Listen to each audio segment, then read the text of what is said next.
السلام علیکم دوستو حضرت عمر رضی اللہ تعالی عنہ اسلام میں جب اسلام قبول کیا تو وہ اسلام کے لیے ایک بہترین رہنما بنے۔ دوستو حضرت عمر رضی اللہ تعالی عنہ اسلام کے دوسرے خلیفہ ہیں۔ حضرت ابو بکر صدیق رضی اللہ تعالی عنہ کے بعد حضرت عمر رضی اللہ تعالی عنہ نے حکومت کی۔ دوستو حکومت کیسی کی؟ ایسی زبردست کی کہ دنیا والوں کے لیے آج تک مثال ہے۔ دوستو اتنی زبردست حکومت کی۔ دوستو حضرت عمر رضی اللہ تعالی عنہ کے اسلام قبول کرنے کے طریقہ کار کیا تھا؟ کیا واقعہ پیش آیا تھا؟ اسلامی تاریخ میں یہ بہت اہم اور بہت ہی زبردست ہے۔ دوستو حضرت عمر رضی اللہ تعالی عنہ کا تعلق قریش کے قبیلے بنو عدسی سے تھا۔ وہ شروع میں ہی اسلام کے سخت دشمن شمار ہوتے تھے۔ دوستو وہ اسلام سے نفرت کرتے تھے، وہ مسلمانوں کو تکلیف پہنچانے میں پیش رہتے تھے۔ دوستو ایک دن اس طرح ہوا کہ کافروں نے پلان کیا کہ جو شخص آپ صلی اللہ علیہ وسلم کو قتل کرے گا اسے انعام، نعوذ باللہ اسے انعام ہر چیز دی جائے گی۔ دوستو کیا ہوا؟ حضرت عمر رضی اللہ تعالیٰ نے اپنا ہاتھ کھڑا کر دیا تو باقی کافر کے لوگوں نے کہا بے شک عمر یہ تم ہی کر سکتے ہو، تم ہی یہ کر سکتے ہو۔ دوستو پھر ایک دن حضرت عمر رضی اللہ تعالیٰ عنہ نے رسول اللہ صلی اللہ علیہ وسلم کو قتل کرنے کا ارادہ کیا تاکہ اسلام کا خاتمہ کیا جا سکے۔ دوستو اسی امید سے جا رہے تھے کہ رستے میں جا رہے تھے، ننگی تلوار تھی۔ دوستو رستے میں جب ملے سعید بن زید جو کہ مسلمان پہلے ہو چکے تھے، انہوں نے کہا اے عمر کدھر جا رہے ہو؟ تو حضرت عمر رضی اللہ تعالیٰ عنہ نے کہا کہ نبی کریم صلی اللہ علیہ وسلم کو قتل کرنے کا ارادے سے نکلا ہوں۔ تو انہوں نے کہا، حضرت سعید بن زید نے کہا تو اب پہلے اپنے گھر کی تو خبر دیجئے۔ تو گھر میں حضرت عمر نے کہا گھر میں کیا مسئلہ ہے؟ دوستو انہوں نے کہا اے عمر اپنی بہن فاطمہ بنت خطاب اور بہن بھائی سعید بن زید مسلمان ہو چکے ہیں۔ یہ سن کر حضرت عمر غصے میں اپنی بہن کے گھر پہنچے۔ وہاں پہنچے تو بہن اور بہن بھائی کو قرآن کی تلاوت کرتے ہوئے پایا۔ دوستو قرآن کی تلاوت کرتے ہوئے پایا تو حضرت عمر نے ان کو دروازہ کھڑکایا اور ان کو بہت مارا۔ اس کے بعد بہن کو بہت مارا، لیکن بہن نے ان سے یوں نہ کی۔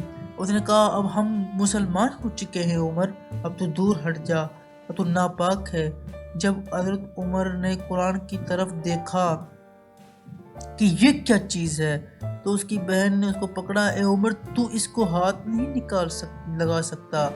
تو حضرت عمر نے اس کو مزید مارا یہاں تک کہ اپنی بہن کے منہ سے خون نکل آیا، لیکن بہن کی انتہائی مضبوطی سے کہا اے عمر ہم ایمان لا چکے ہیں اور تم ہمارے ایمان کو روک نہیں سکتے۔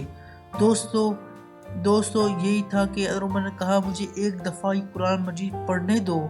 تو حضرت عمر کی بہن حضرت فاطمہ نے کہا نہیں تم نہیں پڑھ سکتے، پہلے اس کو غسل کرو، پھر وہی قرآن پڑھنا چاہتے ہو تو پھر یہ کام کرنا پڑے گا۔ ان کی بہن نے کہا پہلے غسل کریں پھر قرآن کو چھوئیں۔ تو حضرت عمر رضی اللہ تعالیٰ نے غسل کیا، پھر ان کے سامنے سورۃ طٰہٰ کی آیات رکھی۔ جب انہوں نے ان کی نظر سورۃ طٰہٰ پر پڑی تھی، ان کو آیات کو پڑھا جن کا ترجمہ یہ ہے طٰہٰ ہم نے یہ قرآن تم پر اس لیے نازل نہیں کیا کہ تم مشقت میں پڑ جاؤ، بلکہ یہ تو اس شخص کے لیے نصیحت ہے جو ڈرتا ہے۔ دوستو بس یہی آیات پڑھنی تھی کہ حضرت عمر رضی اللہ تعالی عنہ کا دل بدل گیا اور اللہ کی سچائی ان پر واضح ہو گئی اور کہا یہ کلام تو واقعی ہی سچا ہے اور بہت ہی زبردست ہے۔ دوستو نبی کریم صلی اللہ علیہ وسلم کے پاس پھر ان کو لینے گئے۔ دوستو اس کے بعد عمر فوری نبی صلی اللہ علیہ وسلم کے پاس پہنچے۔ وہاں گئے تو صحابہ کرام نے ان پر خوف محسوس کیا کیونکہ اس وقت بھی وہ تلوار لنگی ہی ان کے ہاتھوں میں تھی۔ دوستو وہ سارے صحابہ کرام گھبرا گئے اور ہر میں وہ کھڑپڑی مچ گئی، خوف پیدا ہو گیا۔ دوستو اسلام کے بڑے دشمن تھے پہلے وہ، لیکن نبی صلی اللہ علیہ وسلم نے فرمایا عمر کو اندر آنے دو۔ تو حضرت عمر اندر آئے تو انہوں نے فوراً کہا میں گواہی دیتا ہوں اللہ کے سوا کوئی معبود نہیں اور محمد صلی اللہ علیہ وآلہ وسلم اللہ کے رسول ہیں۔ دوستو بس یہی اسلام قبول کرنا تھا۔ دوستو مسلمانوں کی خوشی میں انتہا نہ تھی۔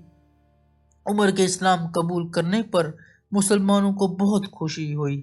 ایمان لانے کے بعد اسلام کی دعوت میں ایک نئی جرأت اور طاقت آ گئی۔ حضرت عمر کو فاروق کا لقب دیا گیا، جس کا مطلب ہے حق اور باطل میں فرق کرنے والا۔ دوستو حدیث شریف میں یہ بھی آتا ہے کہ نبی پاک صلی اللہ علیہ وسلم نے فرمایا اے اللہ عمر بن خطاب یا ابو جہل بن ہشام میں سے کسی ایک کے ذریعے اسلام کو عزت عطا فرما۔